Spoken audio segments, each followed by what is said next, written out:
திராவிட முன்னேற்றக் கழகம் தன்னுடைய அரசியல் எதிரி என்று பிரகடனப்படுத்திய விஜய் டிஎம்கே வெர்சஸ் டிவிகே தான் 2026 தேர்தலில் அப்படிங்கிற மாதிரி பிரகடனப்படுத்தினாங்க. ஆமாம். ஸோ இந்த நிலைப்பாடு அவருக்கு உடன்பட்டதாக இருக்குது. திமுகவை வீழ்த்த வேண்டும்.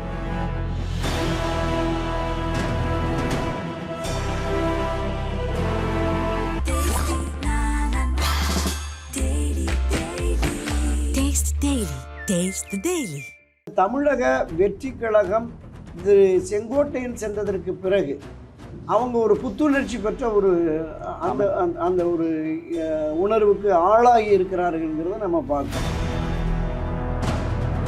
திரு விஜயனுடைய பிரச்சார பயணத்தை ஒரு கட்டமைத்து அதை வடிவமைத்து அது சரியான திசை வழியில் கொண்டு செல்வதற்கு கூட ஒரு சரியான ஆட்கள் அங்கே இல்லை, வியூக வகுப்பாளர்கள் இல்லை அப்படிங்கிற நிலை தான் இருக்குது. அதுக்கு தான் உதாரணம் கரூர் சம்பவத்தை நம்ம சொல்லலாம்.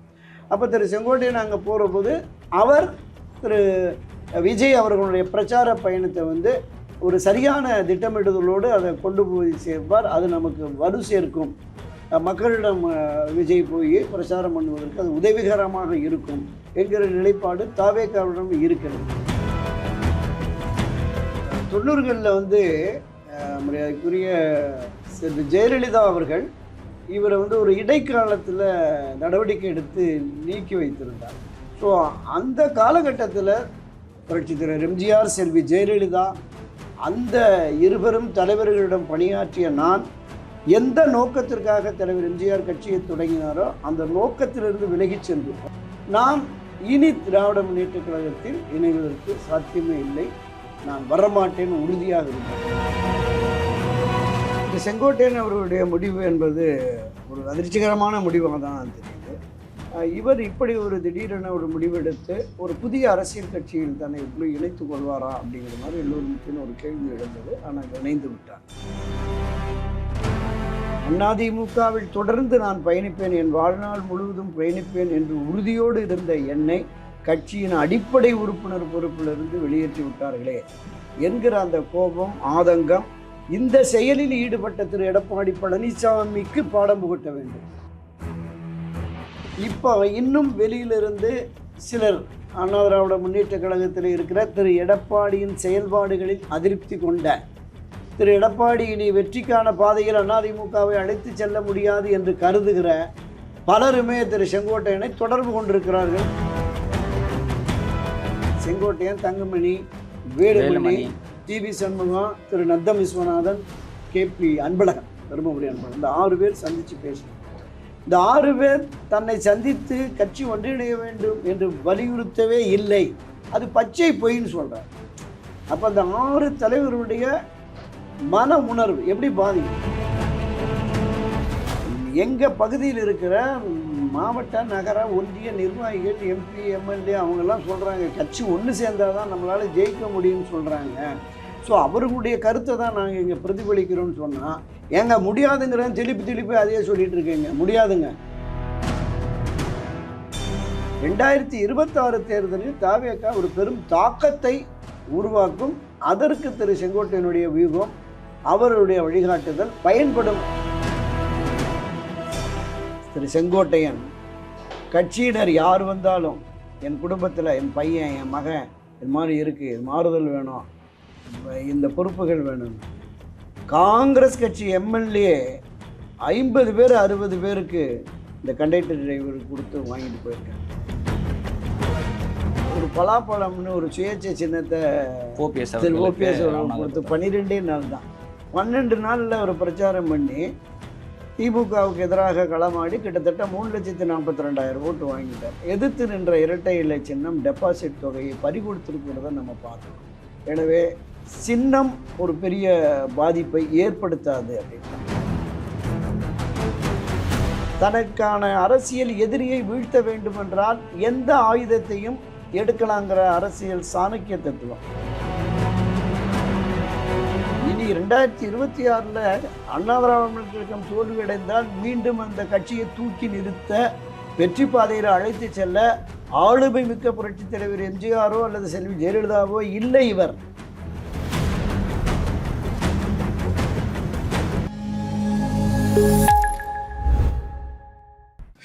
நாதஸ்னேகளுக்கு வணக்கம். அரசியல் பல பரபரப்பான கட்டங்களை நோக்கி நகர்ந்து கொண்டு இருக்கிறது. அது குறித்து விவாதிக்க மூத்த பத்திரிகையாளர் திரு துரைக்கருணா அவர்கள் நம்ம இணைந்திருக்கிறார். வணக்கம் சார். வணக்கம் சார். சார், தமிழக அரசியல் ஒரு மிகப்பெரிய ஒரு மாற்றம் நடந்திருக்கு. ஒரு மிக நீண்ட நெடிய காலம் ஆட்சியில் இருந்த ஒரு கட்சியிலிருந்து புதுசாக வந்த ஒரு கட்சிக்கு வந்து பார்த்தீங்கன்னா முன்னாள் அமைச்சர்னா செங்கோட்டையன் அவர்கள் வந்து நகர்ந்திருக்காரு. அதிமுகவில் தொண்டு தொட்டு ஒரு மிகப்பெரிய நீண்ட நட்பு வச்சிருக்கீங்க. இந்த ஒரு விஷயத்தை நீங்கள் எப்படி பார்க்குறீங்க? திரு செங்கோட்டையன் அவர்களுடைய முடிவு என்பது ஒரு அதிர்ச்சிகரமான முடிவாக தான் தெரியுது. கிட்டத்தட்ட 53 ஆண்டுகளாக அண்ணா திராவிட முன்னேற்றக் கழகத்தில் தொடர்ந்து பயணித்தவர். இந்த கட்சியினுடைய நிறுவனத் தலைவர் புரட்சி திரு எம்ஜிஆர் அதை தொடர்ந்து ஒரு 30 ஆண்டுகளுக்கு மேலாக கட்சியை கட்டி காப்பாற்றி வளர்த்தெடுத்த செல்வி ஜெயலலிதா. இந்த 2 பெரும் தலைவரோடு மிக அணுக்கமாக இருந்தவர் திரு செங்கோட்டையன். இவர் இப்படி கிட்டத்தட்ட அதிமுகவில் 9 முறை சட்டமன்ற உறுப்பினர் இருந்திருக்காரு. 3 முறை அமைச்சராகவும் இருந்தவர். இவர் இப்படி ஒரு திடீரென ஒரு முடிவெடுத்து ஒரு புதிய அரசியல் கட்சியில் தன்னை எப்படி இணைத்து கொள்வாரா அப்படிங்கிற மாதிரி எல்லோரும் ஒரு கேள்வி எழுந்தது. ஆனால் இணைந்து விட்டார். திரு எடப்பாடி பழனிசாமி தான் பயணித்த இந்த ஒரு அனைத்து இந்திய அண்ணா திராவிட முன்னேற்றக் கழகில் இத்தனை ஆண்டுகள் பயணித்த கட்சியினுடைய தலைமை நிலைச் செயலாளர், அமைப்பு செயலாளர் என்று பல்வேறு பொறுப்புகளை வகித்து இருவரும் தலைவர்களிடம் நெருக்கமாக இருந்த தன்னை அதிமுகவில் தொடர்ந்து நான் பயணிப்பேன், என் வாழ்நாள் முழுவதும் பயணிப்பேன் என்று உறுதியோடு இருந்த என்னை கட்சியின் அடிப்படை உறுப்பினர் பொறுப்பிலிருந்து வெளியேற்றி விட்டார்களே என்கிற அந்த கோபம், ஆதங்கம் இந்த செயலில் ஈடுபட்ட திரு எடப்பாடி பழனிசாமிக்கு பாடம் புகட்ட வேண்டும். இந்த ஒரே நோக்கம் என்னதான் திரு செங்கோட்டையனை தவிக நோக்கி அங்கே அவரை நகர்த்தி இருக்கிறது அப்படிங்கிற மாதிரி தான் நான் பார்க்குறேன். ஆனாலும் கூட அவர் அவசரப்பட்டு விட்டார் அப்படின்னு தான் நான் கருதுகிறேன். அதாவது அவர் கொஞ்சம் பொறுமை காத்திருக்கலாம். 2026 தேர்தல் வரைக்கும் கொஞ்சம் பொறுத்திருந்து எடப்பாடியின் பிடிவாதத்தால் கட்சி மீண்டும் ஒரு தோல்வியை தழுவும்னு எல்லோருமே சொல்கிறாங்க, அவர் உட்பட. ஸோ அப்படிப்பட்ட நிலை வருகிற பொழுது அந்த கட்சியை காப்பாற்றுவதற்கு திரு செங்கோட்டையன் போன்ற மூத்த முன்னோடிகள், எடப்பாடிக்கு எதிராக கட்சியினுடைய நிர்வாகிகள், தொண்டர்கள் அனைவருமே களமாடி அவருக்கு எதிரான நிலைப்பாட்டை எடுக்கிற பொழுது எடப்பாடி இல்லாத ஒரு ஒன்றுபட்ட அதிமுகவை உருவாக்கி அதை வளர்ச்சி பாதையில் அந்த வெற்றி பாதையை நோக்கி அழைத்து செல்வதற்கு இவர் போன்ற முன்னணியினர் தேவை என்கிற நிலை இருக்கிற பொழுது திடீரென எப்படி அவர் இந்த முடிவை எடுத்தார் அப்படிங்கிறது அதிமுகவில் திரு எடப்பாடிக்கு எதிரான மனநிலை கொண்டவர்கள் மத்தியிலும் கூட ஏன் இந்த அவசர முடிவு அப்படிங்கிற மாதிரி அவர்கள் மத்தியிலே ஒரு கேள்வி எழுகிறது. ஆனாலும் கூட தனக்கான ஒரு இடம் அங்கே கிடைக்கும். இப்போ திராவிட முன்னேற்ற கழகத்துக்கு போவார் கூட 2 நாளாக செய்தி சேகர் பாபுவோட பேசிக்கிட்டு இருக்காரு. அன்வராஜா வந்து பார்த்தீங்கன்னா விருப்பம் தெரிவிச்சிருந்தாரு. இவர் வந்து பார்த்தீங்கன்னா திமுகவுக்கு வரணும், திராவிட கொள்கையை எதிர்த்து திமுகக்குள்ள வரணும் அப்படின்னு விஷயங்கள் தான் அன்வராஜா வந்து பேசியிருந்தார். அப்படி இருக்கிறப்ப திமுக அதிமுக 2 பேரும் சரி எதிரெதிராக 2 மிகப்பெரிய கட்சிகள் வந்து தமிழ்நாட்டில் இருக்கு. அப்படி இருக்கிறப்போ வந்து பார்த்தீங்கன்னா 2 கட்சியிலும் மாறி மாறி தான் இருந்திருக்காங்க. இப்போ திமுகவில் இருக்க பெரும்பாலும் அமைச்சர்கள் அதிமுகவை சேர்ந்தவர்களாக தான் இருக்காங்க. ஒரு குட்டி அதிமுக மினிஸ்ட்ரி மாதிரி தான் இருக்குன்னு சொல்லி மிகப்பெரிய விமர்சனம் வந்து இப்போ இருக்க திமுக அமைச்சர்கள் மேலே இருந்துச்சு. முத்துசாமி ஆகட்டும் சரி, சேகர்பாபு ஆகட்டும் சரி, ஏவா வேலு, செந்தில் பாலாஜின்னு சொல்லி எல்லாருமே KKSSR. அப்படி இருக்கிறப்ப இவருக்கு டிஎம்கேவை விட்டுட்டு டிவிகே போகிறதுக்கான தேவையும் கட்டாயமையும் ஏற்படும். அதுதான் 90களில் வந்து மரியாதைக்குரிய செல்வி ஜெயலலிதா அவர்கள் இவரை வந்து ஒரு இடைக்காலத்தில் நடவடிக்கை எடுத்து நீக்கி வைத்திருந்தார். ஸோ அந்த காலகட்டத்தில் திமுகவினுடைய முன்னணியினர் பலர் திரு செங்கோட்டையனை திமுகவுக்கு அழைத்து செல்ல வேண்டும் என்று விரும்பினார்கள், பேச்சுவார்த்தை நடத்தினார்கள். நீங்கள் குறிப்பிட்ட அனைத்து இந்திய அண்ணா திராவிட முன்னேற்ற கழகத்திலிருந்து திராவிட முன்னேற்ற கழகத்துக்கு சென்று இன்றைக்கு அமைச்சர்களாக இருக்கிறவர்கள் கூட அன்றைய தினம் இன்னும் ஏன் அங்கே இருக்கிறீங்க, மரியாதை இல்லாமல் நீங்கள் வாங்க திமுகவுக்கும் உங்களுக்கு உரிய மரியாதை பொறுப்பு கிடைக்கும் என்று அழைத்த பொழுது வாழ்நாள் முழுவதும் நான் அதிமுக தொண்டனாகவே இருக்க விரும்புகிறேன். புரட்சி தலைவர் எம்ஜிஆர், செல்வி ஜெயலலிதா அந்த இருவரும் தலைவர்களிடம் பணியாற்றிய நான் எந்த நோக்கத்திற்காக தலைவர் எம்ஜிஆர் கட்சியை தொடங்கினாரோ அந்த நோக்கத்திலிருந்து விலகி சென்று, ஏன்னா திராவிட முன்னேற்ற கழகத்தை தேர்தல் களத்திலும் அரசியல் களத்திலும் இருந்து அப்புறப்படுத்த வேண்டும் என்பதுதான் திரு எம்ஜிஆர் அவருடைய நோக்கமாக இருந்தது. ஸோ அப்படிப்பட்ட அந்த தலைவர் வழியிலே வந்த நான் இனி திராவிட முன்னேற்ற கழகத்தில் இணைவதற்கு சாத்தியமே இல்லை, நான் வரமாட்டேன்னு உறுதியாக இருந்தேன். அந்த திமுக எதிர்ப்பு அப்படின்ற எம்ஜிஆருடைய கொள்கையில் ரொம்ப அது நம்ம தீவிரமாக இருந்தார், இன்றளவும் இருக்கிறார். அதனால்தான் திராவிட முன்னேற்றக் கழகம் தன்னுடைய அரசியல் எதிரி என்று பிரகடனப்படுத்திய விஜய் டிஎம்கே வெர்சஸ் டிவிக்கு தான் 2026 தேர்தலில் அப்படிங்கிற மாதிரி பிரகடனப்படுத்தி. ஆமாம். ஸோ இந்த நிலைப்பாடு அவருக்கு உடன்பட்டதாக இருக்கிறது. திமுகவை வீழ்த்த வேண்டும். அதே நேரத்தில் தனக்கு எதிராக துரோகம் இழைத்த திரு எடப்பாடிக்கும் பாடம் கற்பிக்க வேண்டும். இதையும் தாண்டி கட்சியை ஒன்றிணைப்பதாக சொன்ன பாரதிய ஜனதா கட்சியும் திரு ஓபிஎஸ் திரு டிடிவியை கைவிட்டது போல தன்னையும் கைவிட்டு விட்டது என்கிற அந்த நிலைப்பாட்டிற்கு வந்ததற்கு பிறகுதான் இந்த முடிவை எடுத்திருக்கிறாரோ. ஏற்கனவே ஒரு சின்ன ஒரு முரண்பாடு இருந்தப்ப மத்தியில் போயிட்டு நிர்மலா சீதாராமன் உட்பட பல பேர் வந்து செங்கோட்டையன் அவர்கள் சந்திச்சு வந்திருந்தார். அது மட்டும் இல்லாமல் அதிமுகவின் டெல்லி முகமாக செங்கோட்டையன் பார்க்கப்பட்டார். அடிக்கடி அந்த தகவல் பரிமாற்றம் செங்கோட்டையன் மூலமாக தான் நடைபெறுதுன்ற மாதிரி விஷயங்கள் வந்து நம்ம தெரிவிக்க முடியும். அப்படி இருக்கிறப்ப அதிமுக பாஜக மாநில கட்சிகளை தாண்டி தாவேக்கான்ற ஒரு கட்சியை சூஸ் பண்ணுறதுக்கான ஏதாவது பர்டிகுலர் பாயிண்ட்ன்ற மாதிரி ஏதாவது விஷயம் இருக்கலாம்ல? இல்லை, அதுதான் பாரதிய ஜனதா கட்சி எப்படியும் ஒன்றிணைத்து விடும் என கடந்த 4 நாட்களுக்கு முன்பு கூட செங்கோட்டையன் அதான் சொன்னார். இந்த ஒருங்கிணைப்பதற்கான முயற்சியை மத்திய பாஜக எடுத்து வருகிறது. அந்த தலைவர்கள் என்னோடு பேசி வருகிறார்கள், நிச்சயம் இணைப்பு நடைபெறும் அப்படின்னு சொன்னார். அதை திரு ஓபிஎஸ் கூட வழிமொழிந்தார். அதிலிருந்து விலகி வந்தாலும் கூட என்டிஏலிருந்து அந்த ஒருங்கிணைப்புக்கான முயற்சியை பாஜக மேற்கொள்கிறது, என்னிடமும் பேசுகிறார்கள் அப்படின்னு சொன்னாங்க. இப்போ நிலைமை இது உட்கட்சி விவகாரம் என்று மத்திய பாஜக தலைமை கைவிடுகிறதோ அப்படிங்கிற அந்த எண்ணமும் உணர்வும் வந்துடுச்சு. இப்போ திராவிட முன்னேற்ற கழகத்துக்கு போக முடியாது. நான் சொன்னது மாதிரி அந்த எதிர் மனநிலை என்பது அவருக்கு இருக்கிறது, ரத்தத்திலே ஊறி போயிடுச்சு இருக்கிறது. அப்போ இந்த நேரத்தில் திராவிட முன்னேற்ற கழக ஆட்சியை அகற்றுவதற்கு நாங்கள் களமிறங்கியிருக்கிறோம் என்று சொல்லுகிற தாவேகாவோடு போனால் அங்கே தலைமைத்துவம், ஒரு தலைமை பொறுப்பு, ஒரு மரியாதைக்குரிய பொறுப்பு இப்போ அவங்களுக்கு கொடுத்துருக்கிறதா நம்ம பார்த்தோம்.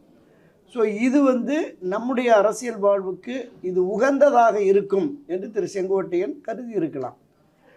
இப்போ என்னை பொறுத்தளவில் அவர் கொஞ்சம் காலம் பொறுத்து இருந்து இந்த ஒருங்கிணைப்புக்கான முயற்சியில் நான் குறிப்பிட்டது மாதிரி தேர்தலுக்கு பிரகாரம் இந்த 2027 தேர்தலிலே அவருடைய நிலை என்ன அப்படிங்கிறது கேள்விக்குறியாக இருக்கிறது. அவரை வெளியேற்றியவுடன் முதல்ல கட்சியினுடைய பொறுப்புகள்லேருந்து வெளியேற்றுகிறார், அடுத்ததாக கட்சியினுடைய அடிப்படை உறுப்பினர்லேருந்து வெளியேற்றுகிறார், அப்புறம் அவருக்கு சார்ந்த அந்த கொங்கு மண்டலத்திலிருந்து ஈரோடு கோபி சத்தியமங்கலத்திலிருந்து நிர்வாகிகளை பூரா வெளியேற்றுகிறார். இப்படி ஒவ்வொரு நடவடிக்கையாக எடுக்கிற பொழுது அப்போ தனக்கான ஒரு இருப்பை தேடிக்கொள்ள வேண்டிய அவசியம் அவருக்கு வந்துருச்சு.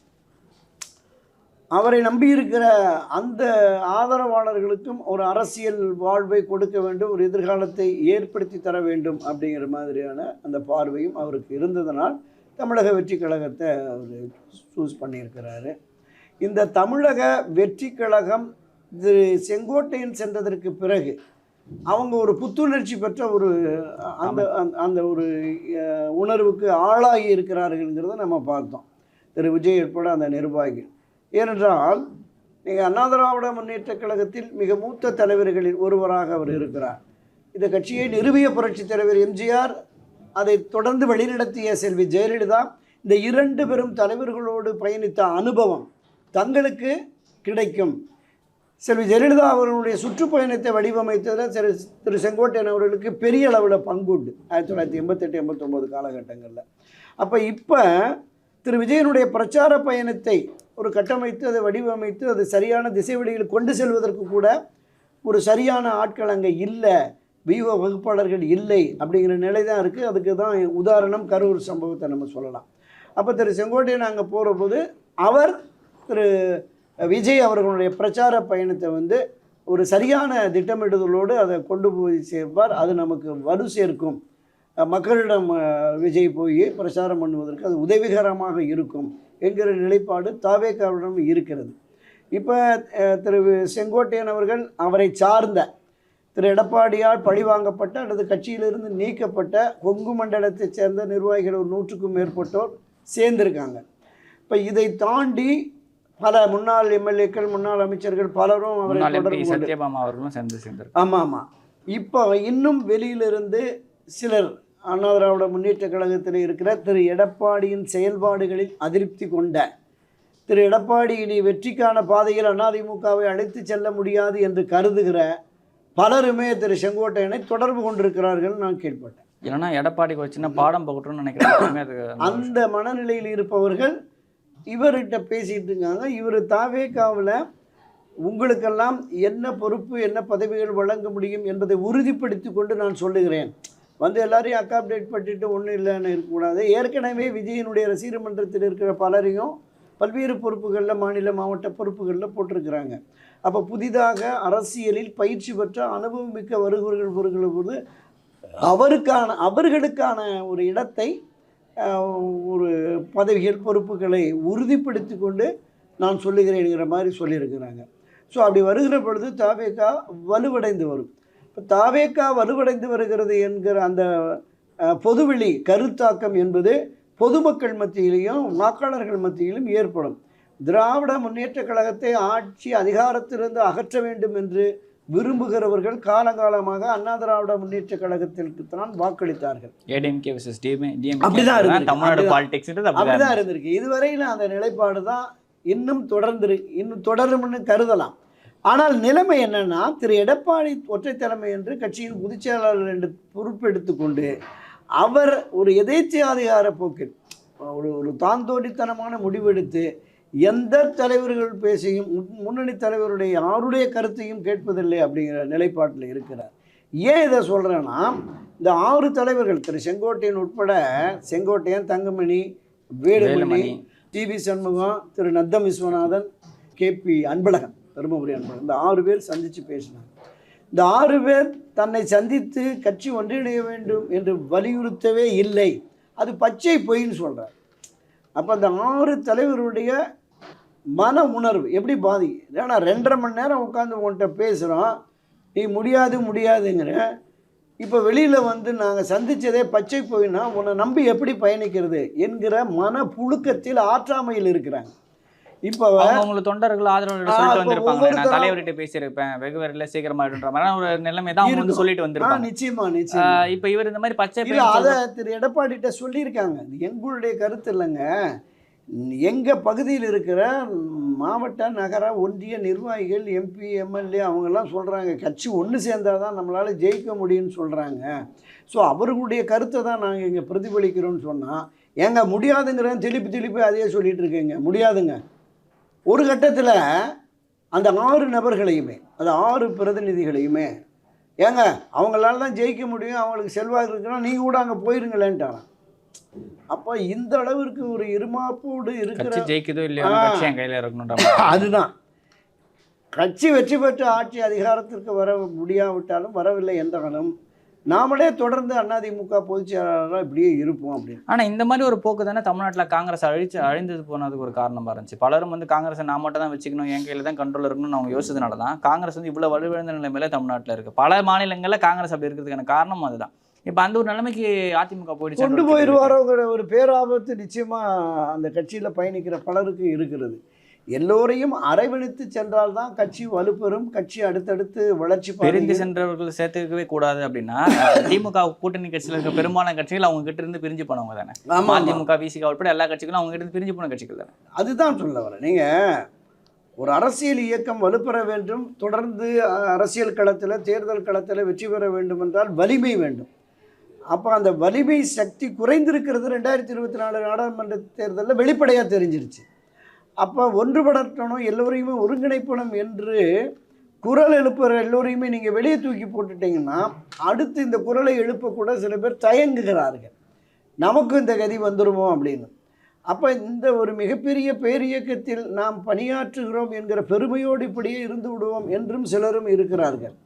இந்த தேர்தல் கட்சி சின்ன இருக்கிற வரைக்கும் நான் அந்த சின்னத்துக்கு ஓட்டு போடுவேன். இப்போ அதில் முன்னோடியாக இருந்த கட்சியில் முன்னோடியாக இருந்த திரு செங்கோட்டையன் அவர்களே சென்று விட்டாருங்கிற பொழுது அடுத்தடுத்த முன்னணி தலைவர்கள்ட்ட அந்த கருத்தாக்கம் உருவாகி விட்டது அப்படிங்கிற மாதிரி தான் சொல்கிறாங்க. இது யாரெல்லாம் வரப்போகிறார்களோ அப்படின்னு. அப்போ வருபவர்களுக்கு தமிழக வெற்றி கழகத்தில் ஒரு பிரதான இடம், பொறுப்பு, பதவிகள் பெற வேண்டும் என்பதில் திரு செங்கோட்டையன் உறுதியாக இருக்கிறார். அந்த வகையில் பேச்சுவார்த்தைகள் நடைபெற்று வருவதாக சொல்லுகிறது. 2026 தேர்தலில் தாவேகா ஒரு பெரும் தாக்கத்தை உருவாக்கும். அதற்கு திரு செங்கோட்டையனுடைய வியூகம், அவருடைய வழிகாட்டுதல் பயன்படும் அப்படிங்கிற மாதிரி தான் நான் பார்க்குறேன். Okay sir. இப்போ செங்கோட்டையன் அவர்களை பற்றி இப்போ இன்னைக்கு அதிமுக காரங்க சொல்கிற விஷயம் என்னன்னு பார்த்தீங்கன்னா, செம்மலை அவர்கள் சொல்கிற விஷயம் வந்து பார்த்தீங்கன்னா, அவர் பண்ணது ஒரு தற்கொலைக்கு சமமான ஒரு விஷயம். அவர் வந்து வெயிட் பண்ணியிருக்கணும் அப்படின்ற மாதிரி விஷயங்கள் வந்து அவர் சொல்கிறாரு. குறிப்பாக இவ்வளோ பெரிய கட்சியில் இருந்து இவ்வளோ கட்சி வளர்ந்த இவ்வளோ முக்கியமான ஒரு பெரிய பொசிஷனில் இருந்தவர் இப்போ புதுசாக ஒரு கட்சியில் போயிட்டு கொடி நட்டு பேசி ஜெயிக்க வைக்க போகிறாரா அப்படின்ற மாதிரி ஒரு கேள்வி. கட்சி விட்டு வெளில போகிறப்போ ஏன் வந்து பார்த்தீங்கன்னா கட்சியை இணைக்கணும்னு அவர் பேசுகிறாருன்ற மாதிரி கேள்வியும் வந்து அவர் தொடர்ச்சியாக வந்து வைக்கிறாரு. தலவாய் சுந்தரமும் யார் பேர் அதே மாதிரியான விஷயங்கள் தான் அவர் பேசுகிறாரு. அப்போது இந்த மாதிரியான விஷயங்கள்லாம் வந்து பார்த்தீங்கன்னா இன்னுமே செங்கோட்டையனுக்கு அவங்க அந்த கட்சியினர்கிட்ட ஒரு சின்ன ஒரு நட்பு இருந்துதான் இருக்குது. அந்த ஒரு வருத்தத்தை தான் அவங்க வந்து இந்த மாதிரி பிரதிபலிக்கிறாங்கன்னு ஒரு கேள்வி வருதில்ல.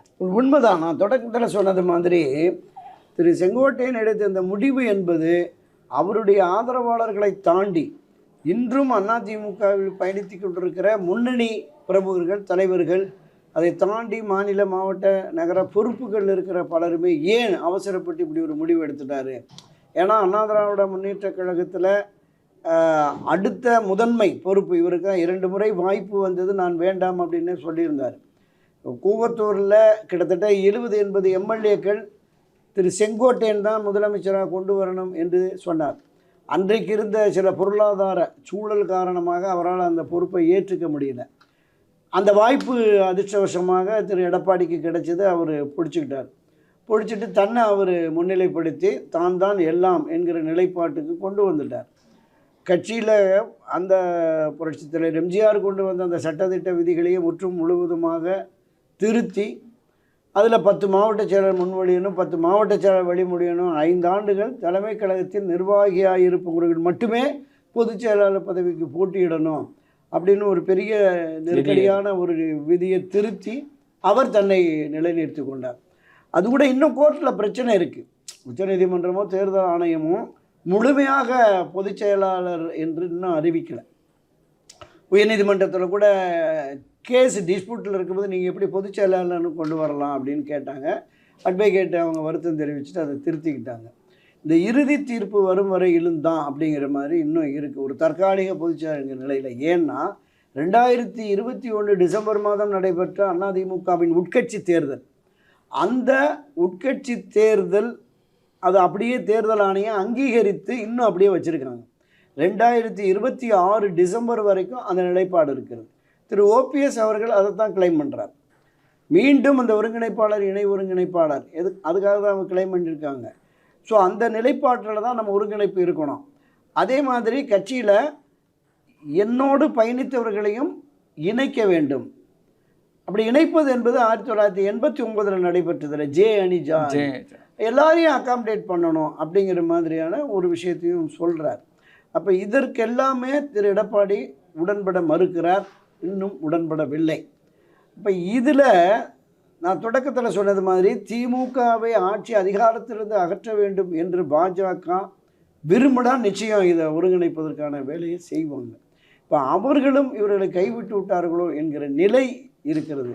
அதனால்தான் சரி இனி நமக்கு ஒரு புதிய அரசியல் இயக்கமானாலும் தனக்கான முக்கியத்துவம் அங்கு கிடைக்கும் என்று நம்பி போனால் அதற்கான முக்கியத்துவம் கிடைத்திருக்கிறது.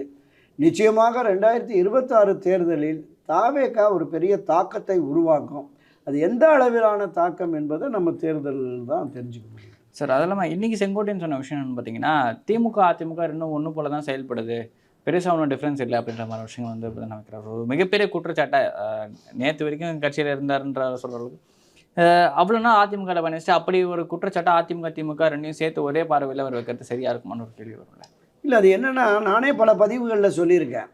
திராவிட முன்னேற்ற கழகம் ஆட்சி வருவதற்கு முன்பு எதிர்க்கட்சியாக இருந்தபோது திரு ஸ்டாலின், எதிர்க்கட்சி தலைவர் திரு ஸ்டாலின் என்ன பேசினார் பொது மேடைகள்லையும் சட்டப்பேரவையிலையும், இந்த ஆட்சி வந்து லஞ்ச ஊழல் எரிச்சிருச்சு, கரப்ஷன், கமிஷன், கலெக்ஷன்னு போயிட்டுருக்கு, பல லட்சக்கணக்கான கோடிக்கணக்கான மக்கள் பணத்தை கொள்ளையடிச்சிட்டார்கள் அப்படிங்கிற மாதிரி பேசிட்டு அதுக்கு ஆதாரமாக 98 பக்கம் கவர்னர்கிட்ட போய் எடப்பாடி உட்பட ஒரு 10-12 அமைச்சர்கள் மீது குற்றச்சாட்டு சொல்லி இந்த குற்றச்சாட்டுகள்லாம் ஆவணங்கள் இருக்கிறது, தகுந்த சான்றுகள் இருக்கிறது.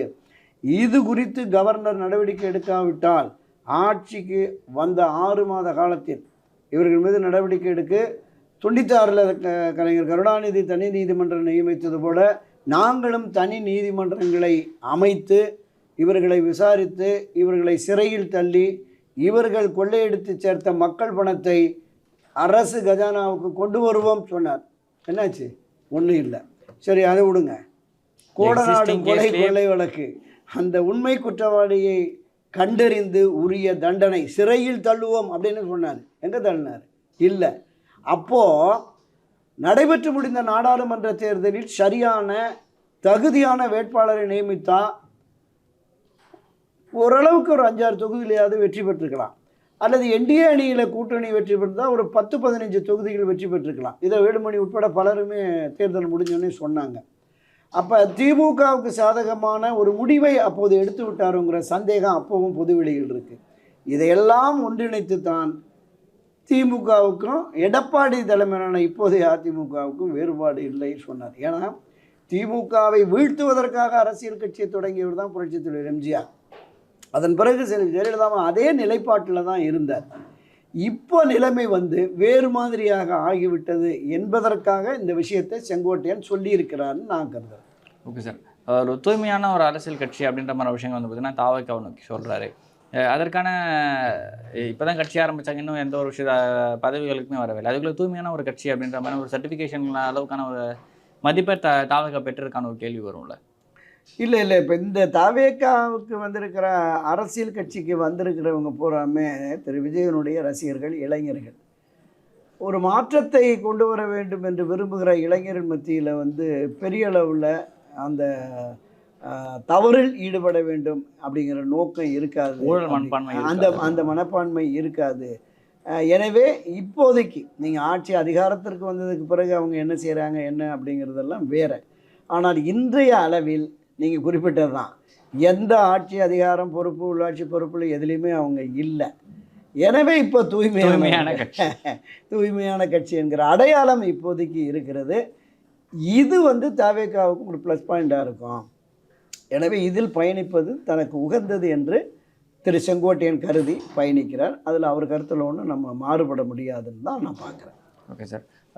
தளவாய் சுந்தரம் சொன்ன விஷயம் என்னன்னு பார்த்தீங்கன்னா, செங்கோட்டையன் பார்த்தீங்கன்னா அவர் கூட இருக்கவங்களுக்கு எதுவும் பண்ணது கிடையாது. அவர் கூட இருந்தவங்க பல பேர் பார்த்தீங்கன்னா இவர் பொறுப்பு தரேன்னு சொல்லி ஏமாற்றிட்டு ஒரு வேலை வாங்கினதால பாதி பேர் கோச்சிட்டு திமுக பக்கம் போயிட்டாங்க. அந்த பக்கம் திமுக பக்கம் போனால் எல்லாம் இவர்கிட்ட இருந்து வெளில போனவங்களா தான் இருப்பாங்க. அதனால தான் அவர் டிவிகே பக்கம் போயிட்டாருன்ற மாதிரி குற்றச்சாட்டு இருக்கிறாங்க. அந்த ஒரு குற்றச்சாட்டு எப்படி? இல்லை, அதாவது கருத்து வேறுபாடுகள், மனமாச்சரிகள் உருவாகி வெளியிலே சென்றவர்களை பற்றி இது மாதிரி அவதூறு பரப்புவது என்பது எல்லா அரசியல் கட்சியிலையும் இருக்குது.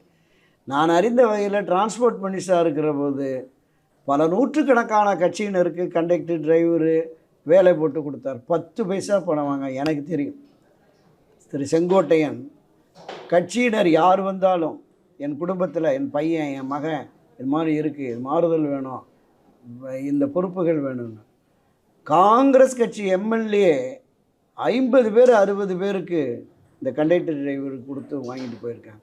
தளவாய் சுந்தரம் யாருக்கும் எதுவுமே செய்யலை அப்படின்னு சொல்கிற குற்றச்சாட்டு அபத்தமான குற்றச்சாட்டு. எப்போவுமே ஒரு அரசியல் களத்தில் ஒரு முதன்மை பொறுப்பில் இருக்கிற ஒருத்தர் போயிட்டார் அப்படிங்கிற போது அந்த இடத்தை தான் பெற வேண்டும் என்கிற நோக்கத்தோடு சிலர் பயணிப்பாங்க. தலைமை செயலாளர், அமைப்பு செயலாளர், பெரிய பொறுப்பில் இருந்தவர் அப்படின்னு. ஸோ அப்படிப்பட்ட மனப்பான்மையில் தான் இது போன்ற குற்றச்சாட்டுகளை சொல்லுகிறது. நேற்று வரையிலும் இந்த அண்ணா திராவிட முன்னேற்றக் கழகத்தினுடைய முதன்மை நிர்வாகிகளில் ஒருவராக இருந்தவர் தான் அவர். எனவே அவர் வெளியே சென்றவுடனே இந்த அவதூறு பரப்புவது என்பது இயல்பான ஒன்று. அந்த அவதூறு என்பது மக்களால், அவருடைய ஆதரவாளர்களால் நிச்சயம் புறக்கணிக்கப்படும். Okay sir. இன்னொரு முக்கியமான விஷயம் பார்த்தீங்கன்னா, காலையில் ஒரு வீடியோ ஒன்று சர்ஃப் ஆகிட்டு இருக்கு இன்டர்நெட் எல்லாமே. அதில் பார்த்தீங்கன்னா கம்யூனிஸ்ட் தலைவரான சண்முகம் அவர்கள் ஒரு விஷயம் பேசிகிட்டு இருக்காரு. அந்த வாசாத்தி படுகொலை சம்மந்தமாக அவர் பேசிகிட்டு இருக்கிறப்போ பார்த்தீங்கன்னா, செங்கோட்டையன் பார்த்தீங்கன்னா கார் வச்சு என்னை கொல்ல பார்த்தாரு. அந்த விஷயம் ட்ரங்க் காலில் ரெக்கார்ட் ஆயிருந்துச்சு. அது ரீதியாக பார்த்தீங்கன்னா தமிழ்நாடு முழுக்க கம்யூனிஸ்ட் கட்சி போராட்டம் பண்ணியிருக்குன்ற ஒரு விஷயம் சொல்கிறார். ஒரு பயமுத்துற மாதிரியான விஷயமா இருக்குல்ல. இந்த மாதிரி ஒரு மிகப்பெரிய ஒரு குற்றச்சாட்டை அவர் வச்சிருக்காரு. ஆல்ரெடி பப்ளிஷ் ஆயிருக்கு. இது இப்போ காலையிலேருந்து இந்த வீடியோ பப்ளிஷ் அதிகமாக ரொட்டேஷனில் இருக்குது இன்டர்நெட்டில். மார்க்சிஸ்ட் கம்யூனிஸ்ட் கட்சியினுடைய மாநில செயலாளர் சண்முகமா அவர் தவறான புரிதலோடு சொல்லுறாரு. ஒருவேளை அவர் வந்த காரை வேற யாராவது எடுத்துட்டு போனாங்க. இல்லை, இவர் ட்ரங்க் காலில் யார்கிட்டயோ பேசியிருக்காரு. ஆமாம், அப்போ அவர் வனத்துறை அமைச்சராக இருந்தப்போ ட்ரங்க் காலில் யார்கிட்டயோ பேசியிருக்காரு. அந்த பதிவை பிஎஸ்என்எல் ஊழியர்கள், கம்யூனிஸ்ட் ஊழியர்கள் யாரோ எடுத்து ரெக்கார்ட் பண்ணி கொடுத்ததாகவும் அதை ஆதாரமாக வச்சு இவங்க போராட்டம் பண்ணதாகவும் அவர் பேசியிருக்காரு. இல்லை, அதாவது திரு செங்கோட்டையன் அவருடைய இயல்பு என்பது தமிழகம் முழுவதும் இருக்கிற எல்லா அரசியல் கட்சி தலைவருக்கும் எல்லாம் தெரியும். திரு செங்கோட்டையன் மீதான குற்றச்சாட்டு என்பது ஒரு 15-20 ஆண்டுகளுக்கு முன்பு இந்த செயல் நடந்ததாக கம்யூனிஸ்ட் தரப்பிலிருந்து 20 ஆண்டுகளுக்காக 94 அந்த காலகட்டம் 92-94 அந்த காலகட்டத்தை பற்றி பேசுகிறார். ஆமாம், கிட்டத்தட்ட 10-11 ஆண்டுகளுக்கு முன்பு நடந்தது. மார்க்சிய கம்யூனிஸ்ட் கட்சியினர் இத்தனை ஆண்டுகளுக்கு பிறகு இந்த ஒரு விஷயத்தை கிளப்புகிறார்கள் என்றால், இந்த கேரக்டர் அசாசினேஷன் சொல்லும்ல, அந்த மாதிரியான ஒரு விஷயத்தை தான் முன்னெடுக்கிறார்கள். பொதுவாகவே பொது உடைமை கட்சி தோழர்கள் இது மாதிரியான விஷயங்களில் ரொம்ப எச்சரிக்கையோடு இருப்பாங்க. அந்த நிகழ்வு நடந்து அடுத்து அவங்க ஆர்ப்பாட்டம் போராட்டம் நடத்தி இருந்தால் அடுத்தடுத்து இவர் அமைச்சர், போன முறை கல்வி அமைச்சராக கூட இருந்தார், கல்வித்துறை அமைச்சராக கூட இருந்தார். சட்ட ரீதியாக அவருக்கு ஆதாரம் இருக்குது, டங்காலில் பேசினது அதெல்லாம் இருக்கிற போது நடவடிக்கை எடுத்திருக்கலாமே, இல்லை. ஆக அதுதான் நான் சொல்ல வந்தேன். ஒரு அரசியல் நீங்கள் திராவிட முன்னேற்ற கழகத்தின் ஆதரவு நிலைப்பாட்டில் தான் மார்க்சிய கம்யூனிஸ்ட் கட்சி போயிட்டுருக்கு, தொடர்ந்து போயிட்டுருக்கு. அப்போது ஏற்கனவே இவர் அமைச்சராக கட்சியில் அண்ணா திராவிட முன்னேற்ற கழகத்தில் முதன்மை பொறுப்பில் இருக்கிற ஒருவர் இது போன்ற செயலில் ஈடுபட்டாருங்கிறத தொடர்ந்து அவர்கள் சொல்லியிருக்கணும். இப்போ இந்த தகவலே எனக்கே புதிதாக தான் தெரிகிறது, பொதுவெளிகளில் இன்னும் அது வரலை. எனவே இதெல்லாம் போகிற போக்கில் மக்கள் கடந்து போயிடுவாங்க. அவர் காரை ஏற்றி கொல்ல முயன்றார் அப்படிங்கிறத நிச்சயமாக அரசியல் தளத்தில் இருப்பவர்களும் சரி மற்றவர்களும் ஒப்புக்கொள்ள மாட்டார்கள் என்பதான் என்னோட பார்வை. கோபிச்செட்டிப்பாளையம் தொகுதி நீண்ட நாட்களாக செங்கோட்டையன் தொகுதியாகவே இருந்துச்சுன்னு தான் நம்ம சொல்லணுங்க. ஏன்னா ரொம்ப 8 முறை ஏறக்குறைய வந்து பார்த்தீங்கன்னா அதே தொகுதியில் அவர் வந்து ஜெயிச்சிட்டு இருந்திருக்கார். இப்போ தாவேக்கா சார்பாக களம் காணார்னா அந்த ஒரு சின்னம் டிஃப்ரென்ஸ் இருக்குல்ல. ஏன்னா ஜார்ஜே பிரிவு இருந்தப்போ மட்டும் தான் சேவல் சின்னத்தில் அவர் போட்டிட்டுருக்காரு, மற்றபடி வந்து பார்த்தீங்கன்னா இரட்டை இலை சின்னத்தில் தான் போட்டிருக்காரு. போட்டிட்டு எல்லா டைமும் வந்து வெற்றி பெற்றிருக்காரு, ஒரே ஒரு முறையை தவிர்த்து. அப்போது இந்த ஒரு விஷயன்றது வந்து பார்த்திங்கன்னா ஒரு மிகப்பெரிய மாறுதலாக இருக்கும்ல, புது சின்னத்தில் போய் அவர் போட்டிடணுன்ற மாதிரி விஷயங்கள் இல்லை. அதாவது காலகாலமாக இரட்டை இலை சின்னத்தில் போட்டியிட்டு வெற்றி பெற்றவர் தான் திரு செங்கோட்டையன் அவர்கள். ஆனால் தமிழக வெற்றி கழகத்தில் இணைந்ததற்கு பிறகு தமிழக வெற்றி கழகத்திற்கு என்று ஒரு அடையாளம், ஒரு சின்னம் கொடுத்தா நீங்கள் இன்றைய இந்த விஞ்ஞான யுகத்தில் ஒரே நாளில் பரவிடும். உதாரணத்துக்கு ஒரு பலாப்பழம்னு ஒரு சுயேட்சை சின்னத்தை ஓபிஎஸ் கொடுத்து 12 நாள் தான், 12 நாளில் ஒரு பிரச்சாரம் பண்ணி திமுகவுக்கு எதிராக களமாடி கிட்டத்தட்ட 3,42,000 ஓட்டு வாங்கிட்டார். எதிர்த்து நின்ற இரட்டை இலை சின்னம் டெபாசிட் தொகையை பறிகொடுத்துருக்கிறத நம்ம பார்க்கணும். எனவே சின்னம் ஒரு பெரிய பாதிப்பை ஏற்படுத்தாது அப்படின்னா, ஒரு ஏரிழவன் சின்னத்தில் போன சீமானுக்கு கடந்த முறை திடீர்னு மைக்கு சின்னத்தை கொடுத்துட்டாங்க. கரும்பு விவசாய சின்னத்தில் மைக்கு, கரும்பு விவசாய சின்னத்திலேருந்து திடீர்னு மைக்கு சின்னம் வந்து அதில் கிட்டத்தட்ட ஒரு 8-8.5% வாக்குகளை வாங்கி கட்சிக்கு அங்கீகாரமே வாங்கிட்டார். எனவே அதெல்லாம் ஒரு பாதிப்பை ஏற்படுத்தாது. அந்த கொங்கு மண்டல பகுதி இன்றைக்கு அந்த பகுதியினுடைய அமைப்பு பொதுச்செயலாளர் ஏதோ பொறுப்பு கொடுத்துருக்காங்க, குறிப்பிட்ட தொகுதிகளுக்கான நீலகிரி, ஈரோடு அந்த பகுதிகளில் கொடுத்துருக்காங்க. நிச்சயமாக அந்த பகுதிகளில் வெற்றி பெறுவதற்கு இவருடைய அந்த பங்கு என்பது பெருமளவில் இருக்கும் என்பதான். கொங்கு மண்டலத்திலேயும் ஒரு கணிசமான இடங்களை பெறுவதற்கு இருக்கும். சின்னம் ஒரு பெரிய பிரச்சனையாக இருக்காது அப்படிங்கிறத நான் பார்க்குறேன். ஓகே சார், இப்போது டிவிக்கே வந்து ஒரு பாசிட்டிவான விஷயத்தை நோக்கி நகர்தான்னு ஒரு கேள்வி இருக்குல்ல. ஏன்னா எடப்பாடி அவர்களுக்கு தொடர்ச்சியான சிக்கலாக இருக்குது, கூட்டணி வரைக்கும் யாரும் பெரிய கூட்டணி வரல, பிள்ளையார் சொல்லி போட்டாச்சுன்னு பேசினார். அந்த கட்சி வந்து இப்போ அவங்க கட்சியை வந்து கரைக்கிற அளவுக்கான விஷயங்களை வந்து பண்ண ஆரம்பிச்சிருச்சு தாவேக்கா. தொடர்ச்சி அதிமுகலேருந்து பல பேர் வந்து தாவேக்காக்கு வருவதற்கான வாய்ப்பு இருக்குது அப்படின்ற மாதிரி செய்திகளும் நம்ம பார்க்க முடியுது. தாவேக்கா வளர்கிறது அதிமுக தேய்கிறதா அப்படின்ற ஒரு கேள்வி வருதுல்ல. இல்லை, தாவேக்கா வளர்கிற பொழுது தாவேக்கா ஆதரவு நிலைப்பாட்டில் அண்ணா திராவிட முன்னேற்ற கழகத்தில் பயணிக்கிற அடிமட்ட தொண்டர்கள் நிர்வாகிகள் எல்லாம் அந்த பகுதியில் போகும்போது நிச்சயமாக ஒரு 2%, 5%, 10% போயிடுச்சுன்னா அது வளரத்தான் செய்யும். அது அதிமுகவுக்கு பெரும் பாதிப்பை ஏற்படுத்துங்கிறது தான். இந்த கடந்த நடைபெற்று முடிந்த நாடாளுமன்ற தேர்தலில் 1 கோடிக்கு மேலே ஓட்டு போடலை அதிமுகவினுடைய அடிப்படை உறுப்பினர்கள். இந்த 2 கோடி 6 லட்சமோ 8 லட்சம் சொன்னார்ல, அதில் 1 கோடி 88-90 லட்சம் தான் வாங்கியிருக்காங்க. இந்த 1 கோடிக்கு மேற்பட்ட வாக்காளர்கள் அவர்கள் அண்ணா திராவிட முன்னேற்ற கழகத்திற்காகவே வாக்களித்திருப்பாங்க கடந்த முறையெல்லாம். இப்போ அவங்க எடப்பாடிக்கு எதிரான மனநிலையில் இன்னும் இருக்கிறார்கள். இவருடைய பிடிவாத போக்கால் கட்சி கரைந்து கொண்டு இருக்கிறது, முன்னணி தலைவர்களை மதிக்கவில்லை, கட்சியை வெற்றி பாதையில் கொண்டு செல்லவில்லை என்கிற அதிருப்தியில் இருக்கிறவர்கள் ஒரு 50-60% இந்த 1 கோடியில் சொல்கிறேன். அங்கே போச்சுன்னா தாவேக்கா நிச்சயமாக அது பலமாக அடைஞ்சிடும், இது பலகீனமாக இருங்கிறது யதார்த்தம் தானே. Okay sir. முன்னாள் முதல்வர் ஓபிஎஸ் உடைய நிலைப்பாடு என்னவாக இருக்கும்? அவரும் டிடிவாக இருக்கணும் வந்து பார்த்தீங்கன்னா தேவைக்கோட கூட்டணி வைப்பாங்களான்ற ஒரு கேள்வி இருக்குது. குறிப்பாக 2 பேரும் ஒரு விஷயம் சொல்கிறாங்க, டிவிகே வர்சஸ் டிஎம்கே தான் நரேஷனாக இருக்குது. இப்போதைக்கு அதிமுக வந்து ஃபீல்டிலே இல்லைன்ற மாதிரி விஷயங்கள் தொடர்ச்சியாக சொல்லிகிட்டே இருக்காங்க. திமுக மீண்டும் வெற்றி பெறதுக்கு வாய்ப்பு இருக்குன்னு சொல்லிட்டு ஓபிஎஸ் பேசுகிறாரு. டிடிவி இருக்கிற அதே மாதிரி ஒரு நிலைப்பாட்டில் தான் வந்து பேசிகிட்டு இருக்காரு. அப்போ இது எப்படி எடுத்துக்கிறது? அதிமுகன்ற ஒரு அதிமுக கட்சி ஃப்ரேமுக்குள்ளேயே இல்லையோன்ற ஒரு கேள்வி வருது. தமிழ்நாடு அரசியலேருந்து அதிமுக மறைக்கப்பட்டதா அப்படின்ற ஒரு கேள்வி வருதுல. அனைத்து இந்திய அண்ணா திராவிட முன்னேற்ற கழகம் ஒன்றுபட்டு ஒரு வலிமை மிக்க கட்சியாக இருந்து வலுவான கூட்டணி அமைந்தால் மட்டுமே நம்மால் வெற்றி பெற முடியும். இந்த கருத்தாக்கத்தின் அடிப்படையில் தான் ஓபிஎஸ் அவர்களும் செங்கோட்டையன் அவர்களும் சசிகலா உட்பட பலருமே இதற்கான முன்முயற்சி எடுக்கிறாங்க. ஸோ இந்த நிலை ஏற்படாவிட்டால், கட்சி ஒன்றிணைந்து வலுவான கூட்டணி அமையாவிட்டால் மீண்டும் திமுக ஆட்சிக்கு வந்துடும். இதுதான் ஓபிஎஸ் கருத்து. நாம் பிரிஞ்சு கிடங்கோம்னா அவங்க வந்துடுவாங்க அப்படிங்கிறது தான். அது வந்து திமுகவுக்கு ஆதரவு நிலையாக நாம் எடுத்துக்கொள்ளக்கூடாது. யதார்த்தத்தை அவர் சொல்கிறார். இப்போ டிடிவி தினகரன் ஆகட்டும், ஓபிஎஸ்னுடைய ஆலோசகர் தலைமை ஆலோசகரான பண்டுட்டியார் இருக்கட்டும், இவங்க எல்லாமே தாவேக்கா விஜயினுடைய அரசியல் வருகை, அவர் வளர்ச்சி பாதையில் போவார் அப்படிங்கிற அந்த நிலைப்பாட்டில் இருக்கிறாங்க. திரு செங்கோட்டையன் சேர்ந்துட்டார். இப்போது திரு டிடிவி தினகரன், திரு ஓபிஎஸ் ஆகியோர் அவங்க என்டிஏவில் வந்து மீண்டும் போகிறதுக்கு வாய்ப்பு இருக்குது, பேசுவாங்கன்னு சொல்கிறாங்க. அந்த சாய்ஸை ஏற்று போகிறாங்களா அப்படிங்கிறது மிகப்பெரிய கேள்விக்குறி.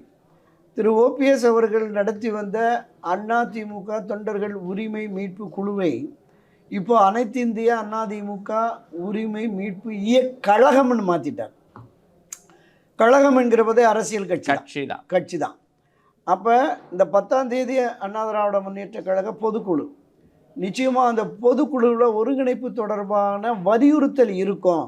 பல பேர் புழுங்கிக்கிட்டு இருக்காங்க, அவர்கள் அங்கே இந்த விஷயத்தை வெளிப்படுத்துவாங்க அப்படின்னு ஒரு கருத்து இருக்குது. அதனால தான் 15ஆம் தேதி அவர் டெட்லைன் வச்சார். 10ஆம் தேதி அங்கே என்ன நடக்குதுன்னு பார்த்துட்டு 15ஆம் தேதி ஒரு வரலாற்று சிறப்பு மிக்க மக்கள் எதிர்பார்க்கிற முடிவை நான் அறிவிப்பேன் அப்படின்னு சொல்கிறேன். தர்ம யுத்தம் 2.0. இப்போ இவர்களுடைய என்ன ஓட்டம் என்பது திரு எடப்பாடிக்கு பாடம் புகட்ட வேண்டும். ஒரு அரசியலில் ஒரு எதிர் நிலைப்பாட்டை எடுக்க வேண்டும். தனக்கான அரசியல் எதிரியை வீழ்த்த வேண்டும் என்றால் எந்த ஆயுதத்தையும் எடுக்கலாங்கிற அரசியல் சாணக்கிய தத்துவம். நீங்கள் ஒரு எதிரி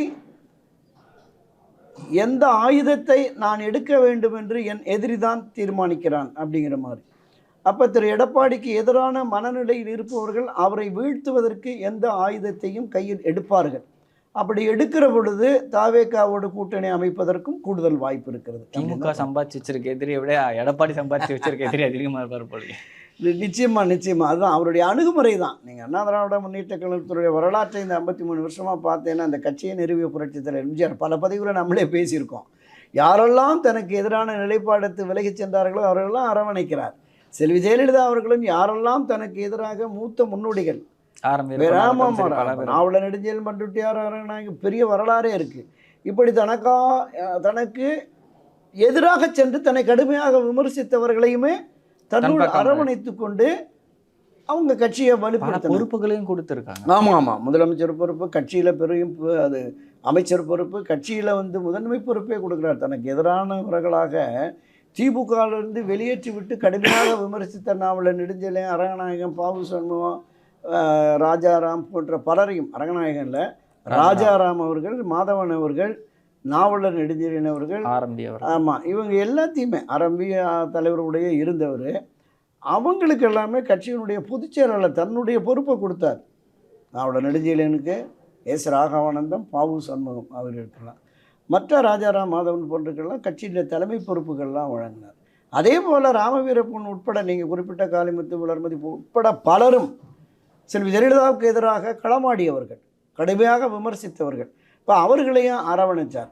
அப்போ இந்த 2 பெரும் தலைவர்களுடைய நோக்கம் என்ன? கட்சி முக்கியம், கட்சியின் நலன் முக்கியம், கட்சியின் எதிர்காலம் முக்கியம், கட்சியின் வெற்றி முக்கியம். அந்த வெற்றி எப்படிப்பட்ட வெற்றியாக இருக்கணும்?